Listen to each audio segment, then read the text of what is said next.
আফসানার কথার মাঝেই আহমেদের একটা কল আসে গুরুত্বপূর্ণ, তাই সে উঠে গিয়ে অন্য পাশে চলে যায়। তার সাথে থাকা তার অ্যাসিস্ট্যান্ট এলাও চলে যায় ফ্রেশ হতে।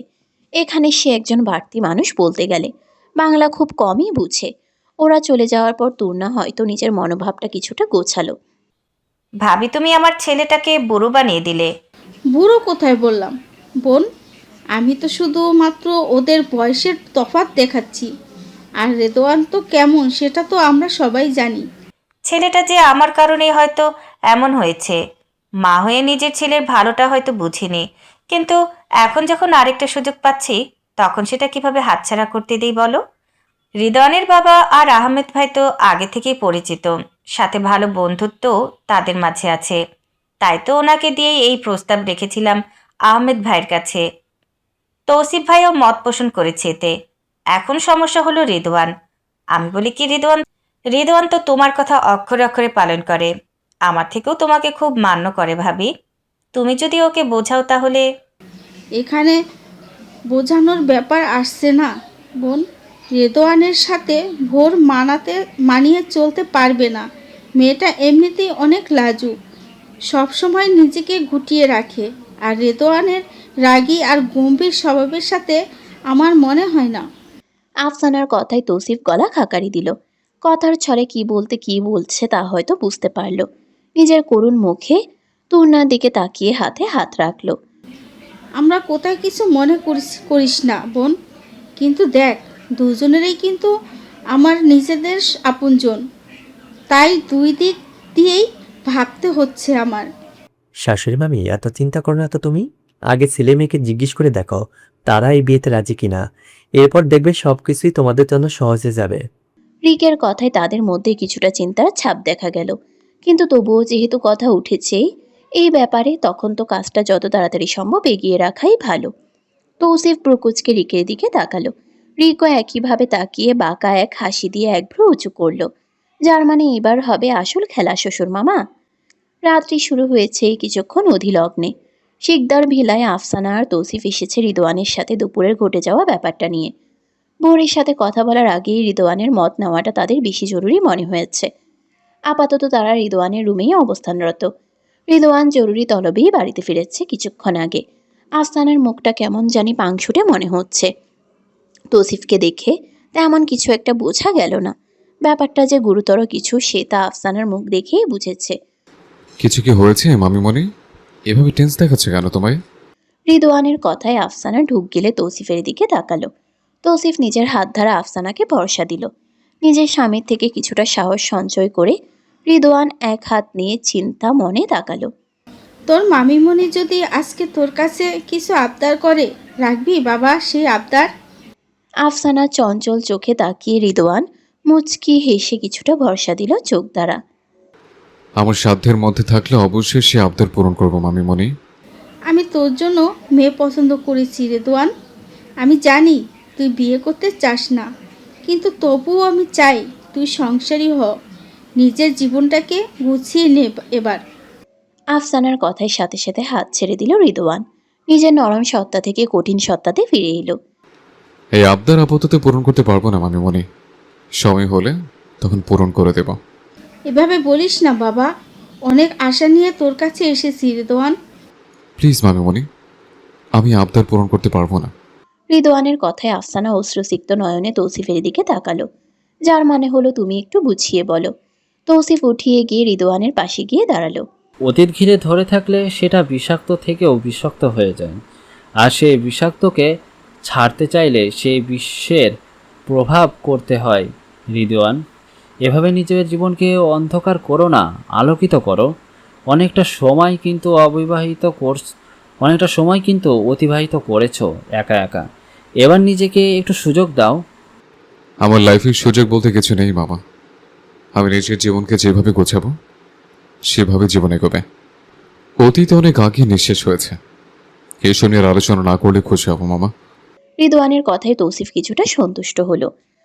শুনে খুশি হলাম রিদওয়ান, জীবনে তুমি এগিয়েছো যেহেতু। এখন তো এই একাকিত্ব জীবনে কারো আগমন করাই যাক। আমি জানি তুমি খুব দায়িত্ববান একটা ছেলে, আমাদের সবার গর্ব তুমি রিদওয়ান। মামা মামি আজ তাদের গর্বের ছেলের কাছে আবদার রেখেছে, সেহেতু তখন কিছু ভেবেই রেখেছে। আশা করি আমাদের নিরাশ করবে না। তৌসিফের কথায় রিদওয়ান সামনের দিকে ফিরে দুজনের দিকে তাকালো। তাদের বলা বাক্যগুলোতে রিদওয়ান কেমন জানি একটা মায়া হতে লাগলো। নিজের অদম্য ইচ্ছের বিরুদ্ধেই হয়তো সিদ্ধান্ত নিয়ে নিল। আফসানার চোখের জল হাত দিয়ে মুছে তার দুই হাত নিজের হাতের মুঠোয় নিল। ঠিক আছে, তোমরা যেহেতু এইভাবে নিজেদের আবদার ব্যক্ত করেছ আমার নিকট, তবে তোমাদের নিরাশ করব না। আমি রাজি তোমাদের পছন্দের মেয়ের সাথে নিজের বন্ধনে আবদ্ধ করতে। রিদওয়ানের এইরূপ কথায় আফসানা খুশিতে রিদওয়ানকে জড়িয়ে ধরল। রিদওয়ান নিজের হাত দিয়ে পিঠে হাত বুলিয়ে দিল। মেয়ে কিন্তু তোমার বয়সের অনেক ছোট, আর তোমার পরিচিত আহমে। তোমাদের যেহেতু মেয়ে পছন্দ হয়েছে, তাহলে সেই মেয়েই আমার নামে হবে। মাই ডিটেলস জানানোর প্রয়োজন নেই, তোমাদের উপর অগাধ বিশ্বাস আছে আমার। আমার বাবা যেহেতু রাজি হয়েছে, তখন অনেক সুখী করার দায়িত্ব আমাদের রেদওয়ান। তবে যাকে আমরা তোর নামে করতে চলেছি, সেও কিন্তু আমাদের খুব আদরের। রিদওয়ানের জরুরি কল আসায় তাদের কথার সমাপ্ত সেখানেই ঘটল। আফসানা খুশিতে বেরিয়ে পড়ল। তৌসিফ রিদওয়ানের কাছে কৃতজ্ঞতার হাত চাপড়িয়ে আফসানার পিছন পিছন বেরিয়ে পড়ল। রিদওয়ান নিজের কল রিসিভ করে কিছুক্ষণ কথা বলল পার্টি অফিসে। সামনেই মন্ত্রী ইলেকশন, তাকে আসনে দাঁড়াতে বললেও কোনো মতেই সে রাজি হয়নি। এই নিয়ে দলে কিছুটা মনোমালিন্য হয়েছে, কিন্তু তবুও যখন সে রাজনীতিতে আছে, তাই সব কিছু নেতার মতো করেই সামলে নেয়। কথা শেষ করেই পিছনে তাকিয়ে নিজের রুমে চোখ বুলালো। রুমটাকে নিজের পছন্দ মতোই সাজিয়েছিল 2 বছর আগেই। একাকিত্ব রুমে কারোর আগমন ঘটবে এই প্রথমবারের মতো, তাও আবার সেই একজন যে তার অবাধ্য মনে কঠিনভাবেই প্রেম স্পন্দন জাগিয়েছিল। সিঙ্গেল সোফায় এক পা অন্য পায়ের ওপর উঠিয়ে পিছনে মাথা এলিয়ে দিল।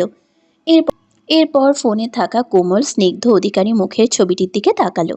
সাদা রঙের গাউনে থাকা মেয়েটিকে এক অন্যরকম সৌন্দর্যে আকৃষ্ট করে তাকে সব সময়ের মতো।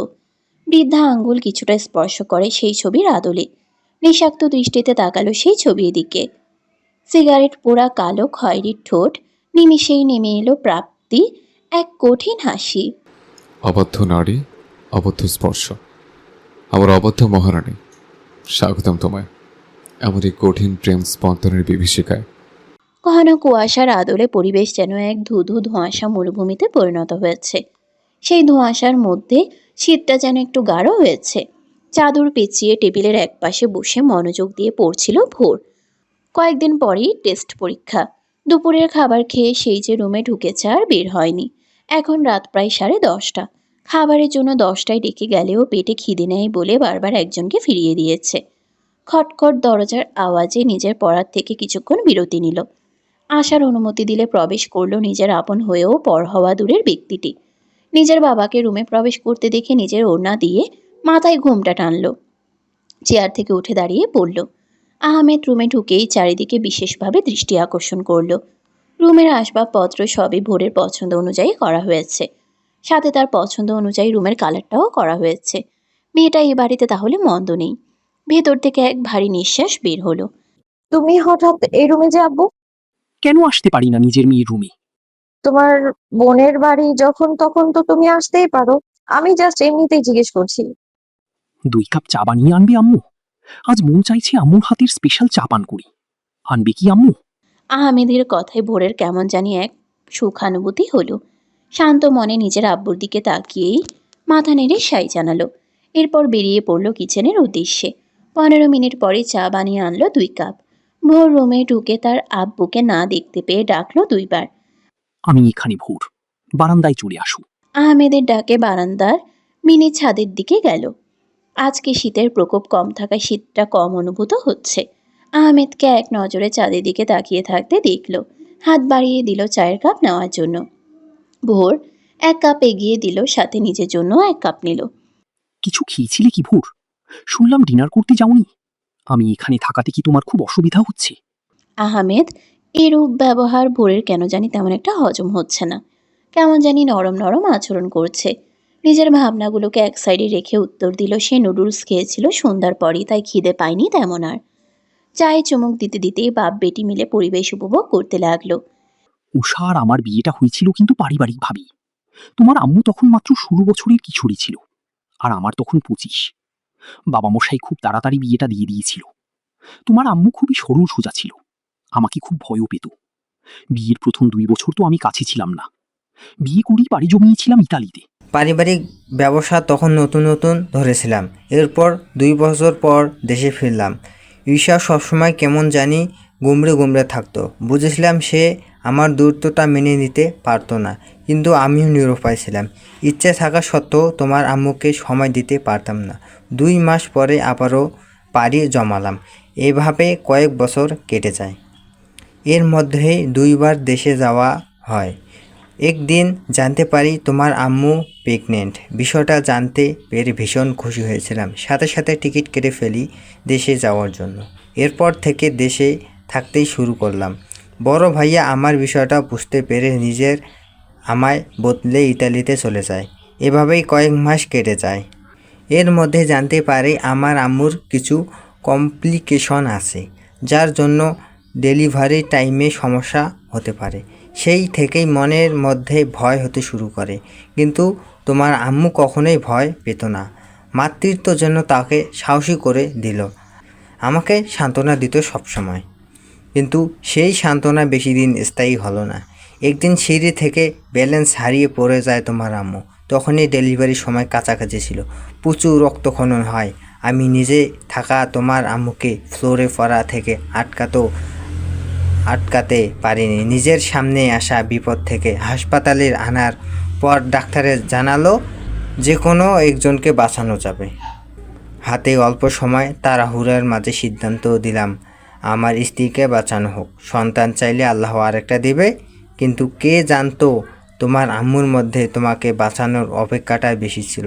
তাই তো নিজের শেষ নিঃশ্বাস ত্যাগ করার আগেই তোমাকে বাঁচানোর জন্য ডাক্তারের কাছে মিনতি করেছিল। অবশেষে তুমি এই ধরাধামে নিজের মায়ের বিপরীতে আসলে। সাথে নিয়ে আসলো দুঃখের এক বেড়াজাল। ঈশা যাওয়ার পর তোমার 9 বছর বয়স পর্যন্ত দেশেই কাটলাম। এরপর ধীরে ধীরে ব্যবসায়ের প্রতি অনেকটাই আসক্ত হয়ে পড়েছিলাম। তুমি বাবা ছাড়া তখন থাকতে শিখে গেলে। আমিও সিদ্ধান্ত নিলাম এখানে আর থাকবো না, কারণ এখানে থাকলে তোমার আম্মুর কথা আমার বেশি মনে পড়তো। ভাইজানকে বললাম দেশে ফিরতে আসতে। আমি বাইরের দেশে গিয়ে সব সামলাবো। হলো তাই। তোমাকে নিয়ে চাইলে তোমার বড় আম্মু আর তোমার দুলাভাই নিতে দিল না। তাই ওদের ভরসায় তোমাকে তাদের কাছে রেখে পাড়ি জ্বালালাম সুদূর দেশে। এটাতে তোমার প্রতি হয়তো আমার অন্যায় ছিল, কিন্তু আমিও নিজের অনুভূতি কাউকে প্রকাশ করতে পারি না। তোমার ওপর কখনো আমি কিছু জোর করিনি। তোমার চাহিদা অল্প থাকা সত্ত্বেও দূর থেকে সব কিছু পূরণ করে গিয়েছি। বাবা হয়ে হয়তো তোমাকে কাছে টানতে পারিনি, কিন্তু বাবার দায়িত্ব পূরণ করেছি যতটুকু সম্ভব হয়েছে। আজ বাবা হিসাবে তোমার কাছে অনুমতি নিতে এসেছি। জানি আমি তোমার প্রিয় কেউ নয়, কিন্তু তবুও বাবার দায়িত্ব পালন করতে তো হবেই, শক্ত অবলম্বে তোমার হাত দেওয়ার জন্য। এতক্ষণ নীরবে অশ্রু বিসর্জন দিতে দিতেই আহমেদের কথা শুনছিল এমন এক মায়ের কথা যে মা তাকে বাঁচানোর জন্য নিজের প্রাণ ত্যাগ করেছে। আর অন্যদিকে এক স্বার্থপর বাবা যে নিজের দুঃখ ভুলতে বোরকে রেখে অন্যত্রে থেকেছে। হাত ধারা নিজের চোখের অশ্রু মুছে নিজের বাবার দিকে তাকালো। আহমেদ মেয়ের মাথায় স্নেহের হাত বুলিয়ে দিল। বোরের কেন জানি না সে হাতের আদর থেকে মুক্ত করতে ইচ্ছে করেনি। আজ আব্বু নিজের মেয়ের সুখের কথা চিন্তা করে অনেকটাই স্বার্থপরতা করেছে আম্মু। সেই স্বার্থপরতার জেরে আজ এই আম্মুর বিয়ে ঠিক করেছি। আহমেদের কথায় ভোর নিজের দুঃখ ভাব থেকে বেরিয়ে আসলো। বিস্ময় নিয়ে তার আব্বুর দিকে তাকালো। আব্বুর স্নেহের হাত থেকে খানিকটা দূরে সরে দাঁড়ালো। আমি বিয়ে করব না আব্বু। মেয়ের এরূপ উত্তর শুনে তেমন একটা অবাক হলো না। তবুও আজকের বিষয়টা তাকে যেভাবেই হোক রাজি করাতে হবে, না হলে যে বাবা হিসেবে সে ব্যর্থ হবে। নিজের দায়িত্ব থেকে পিছু হটতে পারে না সে। আমি জানি ভোর, এখন তুমি বিয়ে করতে চাইছো না, কিন্তু আম্মু এভাবে তো হয় না। বিয়ের উপযুক্ত হয়তো এখন আমিও এখানে থাকি না। তোমার মামুনি হয়তো তোমার খেয়াল রাখছে। এই বাড়ির সবাই তোমার খুবই যত্নের সাথে রাখে, কিন্তু দিন শেষে তুমি কিন্তু শক্ত কারো কাছে নেই। কথাগুলো বলেই মেয়ের কাঁধে হাত রাখলো। আহমেদের চোখে অশ্রু দেখে ভোরের কেন জানি না খারাপ লাগলো। মুখ ফুটে আর কিছু বলতে পারলো না, কিন্তু নীরব অভিমান মনের গহীনে রয়ে গেল। আমি চাই না আমার এই নরম স্বভাবের মেয়েটা আর কারো কাছে আঘাত পাক। সবাই হয়তো তোমার সাথে অন্যায় করেছে, কিন্তু দিন শেষে তারাও তোমার আপনজন। তোমার দাদুর বয়স হয়েছে, অনেক দিন ধরে নিজের অনুপত্তা আমার কাছে প্রকাশ করেছে। সেই অনুপত্তার জন্যই তোমাকে নিজে থেকে এতদিন ফোন করতে পারিনি। কিন্তু দাদু কিন্তু তোমাকে তাদের ওই দুই নাতি নাতনির মতোই চোখে হারায়। ওনার ইচ্ছে মরার আগে তোমাকে শক্ত কারো হাতে তুলে দিক। তবে হ্যাঁ, এইবার উনি ছেলে ঠিক করার দায়িত্ব থেকে দূরে থেকেছেন। সব কিছু আমাকেই ঠিক করতে বলেছে। আল্লাহ না করুক ওনার এই আশাটা ছেলে হিসেবে পূর্ণ করতে পারি, তবে ছেলে হিসেবে আমি ব্যর্থ হব আম্মু। সবার সব ইচ্ছেকে গুরুত্ব দিলে আব্বু, কিন্তু সেই সবার মধ্যে আমি কেন নেই আব্বু? ভোরের কথা শুনে আহমেদ নীরব দৃষ্টিতে কিছুক্ষণ তাকিয়ে চায়ের কাপটা রেলিংয়ের উপর রাখলো। এরপর ভোরের কাঁধ থেকে হাত সরিয়ে অন্যদিকে তাকালো। তুমি ছোট মানুষ ভোর, নিজেই ঠিক ভুলের বিচার করার মতো চিন্তা ভাবনা তৈরি হয়নি। আমি যখন ছোটই, তাহলে বিয়ে দিতে এত তাড়া কিসের তোমার? আমি তো আর পালিয়ে যাচ্ছি না। মুখে মুখে কথা বলার আমি পছন্দ করি না ভোর। আহমেদ গম্ভীর আওয়াজে ভোরের আর আহমেদের গম্ভীর আওয়াজে ভোরের আর সাহস হয়নি কিছু বলার। নীরব অশ্রু বিসর্জন দিতে লাগলো দূরের আকাশের দিকে তাকিয়ে। আহমেদ নিজের কথাই অটুট থেকেই আবার বলল, ছেলে আমাদের সবার পছন্দ, সাথে তোমার মামুনিরও। নিজেকে তৈরি করেও ভোর। বিয়ে তো জীবনে একটা প্লাস পয়েন্ট হিসেবে ধরে নাও। জীবন বড় কঠিন ভোর, সামনের দিকে এগিয়ে যেতে হলে শক্তভাবে কাউকে আঁকড়ে ধরতে হয়, আর সেই শক্ত কাঠামো হবে আমাদের পছন্দ করা সেই ছেলে। এখন হয়তো তোমার খারাপ লাগতে পারে, কিন্তু ভবিষ্যতে এই আব্বুর কথা মিলে যাবে, অসুখী হবে না তুমি। আহমেদ কথাটা বলেই বারান্দা থেকে চলে গেল, রেখে গেল তার অনাদরে বড় হওয়া মেয়েটিকে। ভোর কেমন জানি একটা পাথর স্বরূপ হয়ে গেল। তার ছেলের এক হাসি দিয়ে বসে পড়ল নিচে, কাঁধে দুই হাত আড়াআড়ি ভাবে ধরেই দূরের ওই কাঠগোলাপের গাছের দিকে তাকিয়ে থাকলো। আমার জন্ম অভিশপ্ত, আমার জন্ম ছন্ন ছাড়া। নিজেকে এমন এক বিভীষিকায় তলিয়েছি, যার ব্যাখ্যা আমাতেই শূন্য, আমাতেই বিলীন। কঠিন থেকেও কঠিন করো আমায়, দিও না গো আর আঘাতের চিহ্ন। ব্যস্তময় সকালের মতোই আজ আফসানাদের পরিবারও ভীষণ ব্যস্ত। বাড়িতে বিয়ের ধুম, আজ বাদে কালই বিয়ে। এতটা ধুমধাম করে না হলেও নিজেদের আত্মীয় স্বজনের মধ্যে দিয়েই বলতে গেলে মোটামুটি ভালোই আয়োজন করবে তারা। আজ ভোরের হলুদ ছোঁয়া, সেই নিয়েই সকলের ব্যস্ততা। ভোরের বিয়ে তার দাদু চট্টগ্রাম থেকেই দিতে চেয়েছিল, কিন্তু বেশি দূর হয়ে যাবে দেখে আফসানা আর আহমেদ আপত্তি জানায় এতে। আর ভোর যেহেতু একবার বিয়েতে রাজি হয়েছে, তখন তারা কেউই চাইছে না এই বাড়ি থেকে চট্টগ্রাম গিয়ে হিজিবিজি পরিবেশ তৈরি করার। এই দেখো তো, এই লিস্টের সব কিছু ঠিক আছে কিনা। আফসানার কথায় তৌসিফ নিজের অর্ধ খাওয়া চায়ের কাপ রেখে লিস্টের ফর্দটা নিল। সবকিছু ঠিক আছে বলে পুনরায় চায়ের কাপে চুমুক দিতে লাগলো। ভোর কি ঘুম থেকে উঠেছে সানা? হ্যাঁ, উঠছে। আমি নাস্তা পাঠিয়ে দিচ্ছি। মেয়েটা এমনিতেই খারাপ খাবার নিয়ে অনিয়ম করে, তাই অন্তিরটা সহ পাঠালাম। দুপুরে ঠিক পরের বেলার মুহূর্তে বাড়িতে আগমন ঘটল ভোরের পরিবারের। তার দাদু, বড় মা, বড় বাবা, ফারিহা আর ফারহান এসেছে। বাড়িতে আত্মীয় স্বজনের ধুম যেন এলাহে কাণ্ড বেঁধেছে। চারিদিকে ফুলের সৌরভে আরো বেশি উচ্ছ্বাসিত মনে হচ্ছে। সবাই নিজ নিজ কাজে লেগে পড়ল। জোর প্রজাপতি আজ উড়ে বেড়াচ্ছে ভোরের কামরার চারিপাশে। মিলন মেলায় যেন এক ধুম পড়েছে। নিজেদের উচ্ছ্বাসিত আনন্দ যেন ভোরের সাথে আলিঙ্গন করতে চাইছে, কিন্তু সেই খবর ভোরের থাকলে তো। হাতে আজ মেহেদি রাঙা, রংটাও বেশ গাঢ় হয়েছে। দুই হাত আড়াআড়ি করে বসে আছে দ ভঙ্গিতে, বন্ধনী হাত যুগল। এর উপর মাথা দিয়ে বসে আছে মনমরা সেই কনে, যার বিন্দুমাত্র ধারণা নেই কালকে তার জীবনের সাথে এমন এক বন্ধন আবদ্ধ হতে যাচ্ছে, যার ভিত্তিতে তার জীবনের চাবিকাঠি হয়তো বদলে যাবে। নিজের ভবিষ্যতে যেন এক অসীম কিছু অপেক্ষা করে আছে। ভোর, কি ব্যাপার?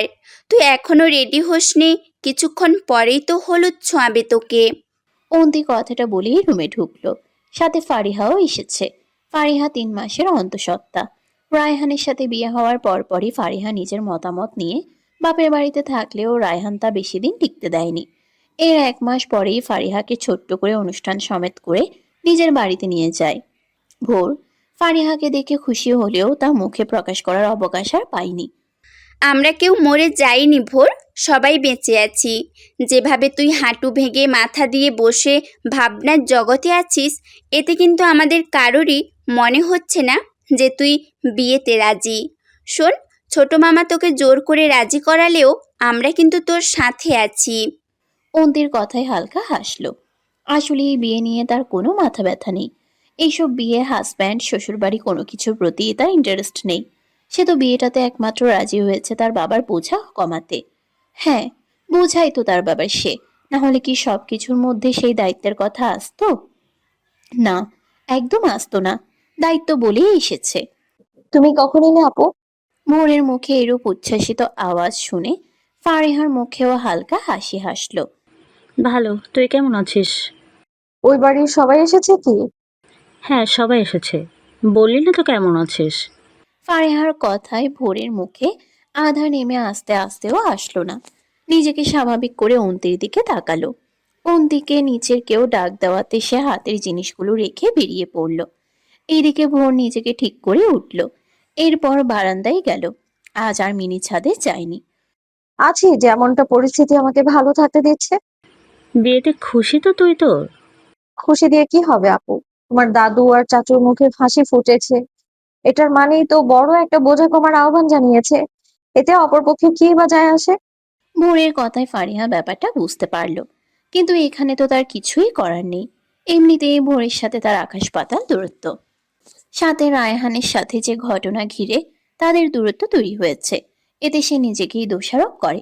তবে ভোরের এই বিয়ের ব্যাপারে সে আপাতত খুশি, কারণ রিদওয়ানকে না দেখলেও তার প্রশংসা শুনে মনে হয়েছে ভোর সুখী হবে এই বিয়েতে। এভাবে বলিস না ভোর, আমরা তোর খারাপ চাই না। তোর ভালোর কথা ভেবেই তারা এই সিদ্ধান্ত নিয়েছে। আর এভাবে নিজেকে বোঝা কেন ভাবছিস? আমরা কি নেই তোর সাথে? আসলে বোঝা কেন ভাববো? বোঝা ভাবলে কি আর ওই বাড়ি থেকে এইভাবে দূরত্ব হতো আমার? বোঝা নেই দেখেই তো সবাই একটু দেখা করার তো দূরের কথা, ফোন করারও প্রয়োজন মনে করে না। তুই ভুল ভাবছিস ভোর। প্লিজ আপু, এসব এক্সকিউজ আমায় দেবে না। তোমাদের প্রত্যেককে আমার চেনা আছে। তোমার যে নিজেদের স্বার্থের জন্য কতটুকু নিচে নামতে পারো তোমরা, এবং সেই কাজের জন্য কোনো অনুতপ্ততাও না রেখে মুখ লুকিয়ে বাঁচো, তার ভালোই ধারণা হয়ে গেছে আমার। প্লিজ নাটক করে এইসব তালবাহানার কথা বলবে না। মাইন্ড ইউর ল্যাঙ্গুয়েজ ভোর। হঠাৎ আহমেদের ধমকে হালকা কেঁপে উঠল ভোর। পিছু ফিরে দেখল আহমেদের রাগী চেহারা। সাথে বড় মা, বড় বাবা আর দাদুও আছে। আহমেদ ভোরের সামনাসামনি এসেই রক্তলাল চোখে তাকালো। দিন দিন অধপতন হচ্ছে তোমার ভোর। বড় বোনের সাথে কিভাবে কথা বলতে হয় সেই আপদ কায়দা ভুলে গেছো। ভোর নিজের কম্পমান চোখ যেন মুহূর্তেই রূপ ধারণ করলো কষ্টের এক বিভীষিকায়। আদব কায়দা এখনো আছে দেখেই তোমার কথা মতো বিয়ের আসরে বসার জন্য রাজি হয়েছি আপু। আহা বুড়ো দাদুভাই, মুখে মুখে কথা বলো না। আমি আমার আব্বুর সাথে কথা বলছি, আপনাকে এখানে কথা বলতে বলিনি। বাকিটা আর বলতে পারেনি। গালে শক্তভাবে এক থাপ্পড় পড়ল। হ্যাঁ, আহমেদই দিয়েছে সেই থাপ্পড়। ভোর নিজের গাল ধরে সকলের সামনে দাঁড়িয়েই থাকলো চুপচাপ। আহমেদ, মাথা ঠান্ডা কর। ছোট মানুষ, আমাদের উপর হয়তো ক্ষোভ থেকেই এইসব বলেছে। বাবা মশাই, ছোট বলে মুখে যা নয় তাই আসতে পারে না। নিজের মায়ের মৃত্যু বিপরীতে এই মেয়ে এসেছে। আমার প্রাণপ্রিয় স্ত্রীকে এই মেয়ের জন্য শেষ নিঃশ্বাস ত্যাগ করতে হয়েছে। জন্ম হয়েছে থেকেই আমার জীবনে নরক যন্ত্রণা করে তুলছে। নিজের পরিশ্রম দিয়ে ওই মেয়েটাকে এইটুকু বড় করেছি, আর এখন বলছে স্বার্থপর। আমরা স্বার্থপর হলেই এই মেয়ে নিজের বাড়িতে শান্তিময় থাকতে পারতো না পারতো এতদিন তৃপ্তি করে জীবন কাটাতে। তখন তো বলেছিলাম অনাথ আশ্রমে দিয়ে আসুক এই মেয়েকে, কিন্তু ভাবির জোরাজুরিতে এই মেয়ে আমাদের সাথে থাকতে পেরেছে। রায়হান এর সাথে ওই ঘটনা হওয়ার পর এই মেয়ের শাস্তির জন্য আফসানার কাছে রেখে গেলাম। যাতে নিজের স্বাভাবিক করতে পারে। আর এখন এই মেয়ে বলছে আমি স্বার্থপর। হ্যাঁ, আমি স্বার্থপর। স্বার্থপর না হলে এই মেয়ে কখনো পর্যন্ত জীবিত থাকতো না। আহমেদ, এসব রাখ। কালকে এমনিতেই মেয়েটার বড় একটা দিন, এভাবে বলিস না, পরে কিন্তু আফসোস করবি। এসবে আমার আফসোস হয় না, বরং বিরক্ত বোধ লাগে। একটা অপদার্থকে লালন পালন করেছি, কালকে এই মেয়ের বিয়ে হবে, বিদায় হলেই শান্তি আমার। কাল যাতে কোনো ধরনের আজকের মতো অসভ্যতামও না করে, করলে কিন্তু এসবের জন্য তাকে কোনোদিন মাফ করব না। আর না কখনোই এই পরিবারের সদস্যের মধ্যে সে থাকতে পারবে। কথাগুলো বলে আহমেদ রাগান্বিতভাবেই বেরিয়ে পড়ল। ফারেহা নিজের মধ্যে হওয়া গিল্টি ফিল নিয়ে আর কিছু বলেনি ভোরকে। সেও বেরিয়ে গেল। বড় মা বড় বাবাও মেয়ের পিছু পিছু গেল। রয়ে গেল শুধুমাত্র দাদু। লাঠিতে ভর দিয়ে হেঁটে ভোরের সামনে এসে মাথায় হাত বুলিয়ে দিল। এরপর দীর্ঘ নিঃশ্বাস ফেলে নিজের মধ্যে থাকা অপরাধ বোধে বুকটা কেমন চিনচিন করে উঠল। ভোর একদিকে মিথ্যা বলেনি, তারা তো স্বার্থপরের মতোই মেয়েটার প্রতি অন্যায় করেছে। আর বেশি অন্যায় করেছে ভোরের খারাপ পরিস্থিতির সময় তার খবর না রাখা। মেয়েটা আজ ভীষণ কষ্ট পেয়েছে নিজের জন্মদাতা থেকে। আহমেদ এভাবে না বললেও পারত। দাদুভাই, ছোট ছেলেটার মাথায় একটু গরম। তোমার আম্মু মারা যাওয়ার পর থেকেই কেমন জানি ছন্নছাড়া হয়ে গেছে। আজকে রাগের মাথায় সেসব বলেছে, সেগুলো মন থেকে বলেনি। এই পাগলটার কথাই এভাবে কষ্ট পাইস না। কালকে দাদুভাই এর একটা বড় দিন, এভাবে মনমরা হয়ে থাকিস না দাদুভাই। এই বুড়োটার যে ইচ্ছে তোকে লাল টুকটুকে বউ সাজে দেখার, এই শেষ ইচ্ছেটা না হয় পূরণ করিস আমার। ভোরের দাদু কথাটা বলেই বেরিয়ে গেল। রয়ে গেল এমন এক কাঙালি যে কিনা এতক্ষণ নীরব ভূমিকা পালন করেছে। আজ কানে বিষাক্ত থেকেও বিষাক্ততার বাক্যগুলো এমন শুলের মতো ঢুকেছে যা মৃত্যু যন্ত্রণা উপলব্ধি করিয়েছে। ধীর পায়ে হেঁটে হেঁটে ওয়াশরুমের দিকে গিয়েই দরজা অফ করে দিল। এরপর মিররের দিকে তাকিয়ে নিজের গালে হওয়া সেই 5 আঙ্গুলের দাগের দিকে দৃষ্টিপাত করলো, যে দাগগুলো তার জন্মদাতা পিতা দিয়েছে, যা তার আদৌ প্রাপ্ত ছিল কিনা তার জানা নেই। শরীর অবশ করেই ঝর্ণা ছেড়ে বসে পড়ল নিচে। শীতের মৌসুমে ঠান্ডা পানিগুলো বাড়িধারার চাদরে অঙ্গে মিশছে অবিলম্বে। তার সাথে নিজের দেহি কায়াগুলো ভিজতে ভিজতেই কেঁপে উঠছে অবিলম্বে। কতক্ষণ ভিজল জানা নেই, তবে ঠোঁটের রং ফ্যাকাশে হয়েছে অনেকক্ষণ। এরপর নিজের ভিজে জামা পাল্টে চুলগুলো তোয়ালে দিয়ে বেঁধেই বের হলো। গালে থাকা সেই ছাপ আপাতত স্পষ্ট। বিছানায় থাকা বরের বাড়ি থেকে আসা সোনালী কারুকার্যে করা হলুদ শাড়ির দিকে নজর দিল। এরপর রুমের দরজা আটকে একে একে সেই বস্ত্র জড়ালো। শাড়ি পরা হয়ে গেলে মিররের সামনে বসে নিজের সাজসজ্জা শুরু করলো। খুব মন দিয়ে সাজলো। এরপর কাঁচা ফুলের সরঞ্জামগুলো একে একে পরে নিল। নিজের ফোনে করে কয়েকটা ছবিও তুলল। উঠে দাঁড়ালো ছবিগুলো তুলেই। এরপর মিররের সামনে 2 হাত দিয়ে হালকা ঠেলান দিয়ে সামনে এগিয়ে নিজের মুখবিবরে দৃষ্টিপাত করল। সজ্জিত আঁখি জোড়ার দিকে তাকিয়েই ঝরঝরা এক হাসি হাসল। দিগন্তের মুখ ঢেকে আজ হয়েছি আধার, আমার মনেরই সুখ হয়েছে নীলা পাহাড়। ওহে তুমি দুঃখ আমারই রও, যেমনটা তুমি আমাতে বিমোহিত হও, আমি পুরাতন ভাবেই মরেছি তোমায়। নতুন জীবনে পদার্পণ করব কাল। মেরুদণ্ডহীন নারী আমি, কঠিন এক বিভীষিকা, আমার চত্বরে কারো দিও না গো সেই সাত পিপাসা। কবি নীলাম্বরী সেন রাধিকা। দুলমান সোফায় বসে সিগারেটের ধোঁয়া উড়াচ্ছে ওই অন্ধকার এক বিভীষিকায়। সেই ধোঁয়ায় বিষাক্ত হচ্ছে চারিপাশ, তবুও সেই ধোঁয়ার উৎসব বন্ধ হচ্ছে না। পাগলের মতোই একের পর এক সিগারেট শেষ করেই যাচ্ছে। মাথায় যেন আজ খুন চেপেছে। আপন কেউ যে এমন ভাবে আঘাত পেয়ে নিজেকে নর্মাল রাখে, এতেই যেন তার রাগ বাড়ছে তার উপর, যে এইসবের অন্যায় এতদিন পর জেনেছে। আর না সে কষ্ট, শুধুমাত্র কালকের অপেক্ষা। কারো জীবনে দুঃখের সীমা বইবে, তো কারো জীবনে সুখের ভান্ডার থাকবে। যে হাত দিয়ে তোমাকে আঘাত করেছে, সেই হাত আমি যদি না ভাঙি, তাহলে আমার নামও। কথাটা উচ্চারণ করে উচ্চস্বরে হাসতে থাকলো। এরপর হাতে থাকা একটি ওড়না নাকের পাশে এনে বড় এক নিঃশ্বাস নিল। সুভাষের ছোঁয়াটা খুবই নেশালো। আর মাত্র একদিনের সম্পর্ক আছে বাড়িতে তোমার সাথে, বাড়ির সকল সদস্যদের সাথে। একবার শুধু বিয়েটা হোক, আই সোয়ার খুব যত্ন করে তাদের কষ্ট দেব। যারা তোমার কষ্টতে মজা স্বরূপ নিয়েছে। গতকাল রাতে ছোট করেই হলুদ ছোঁয়া হয়েছে ভোরের। গায়ে পরা সেই হলুদের শাড়িটি কিছুক্ষণ আগে খুলে গোসল সেরে নর্মাল একটা থ্রি পিস পরে নিয়েছে। নিজের মধ্যে থাকা সকল অভিযোগে শূন্য আকাশে ছেড়ে দিয়েছে। এখন শূন্য আকাশে ছেড়ে দিয়েছে। গায়ে থাকা গরম আভা বেড়ে চলেছে ক্ষণে ক্ষণে। কালকে অবেলায় সেই গোসলের রেশ যেন শরীরে বিচ্ছে ভালো করেই, তবুও তা পাত্তা দিল না। অন্তি এসে ভোরকে জড়িয়ে ধরল পিছন থেকে। ভেজা চুলের আংশিক পানি অন্তির জামাও ভিজে গেল। ভোর এখনো পর্যন্ত জানে না কার সাথে তার বিয়ে হচ্ছে। অন্তির বিষয়টা জানা থাকলেও ভোরকে জানায়নি, কারণ এখানে বিশেষ এক কারণে সে চুপ করে আছে। ভোর আর রিদওয়ানের সম্পর্ক অনেকটা সাপে নেওয়ালে। ভোর তো রিদওয়ানকে একদমই সহ্য করতে পারে না, আর ওইদিকে তার রাগী দাদা ভাই, সেও তো ভোরের প্রতি তেমন একটা অ্যাক্টিভ না। তাহলে এই দুইজন বিয়ের পরে কিভাবে সারা জীবন নিজেদের দাম্পত্য জীবন কাটাবে, তার মাথায় ঢুকছে না।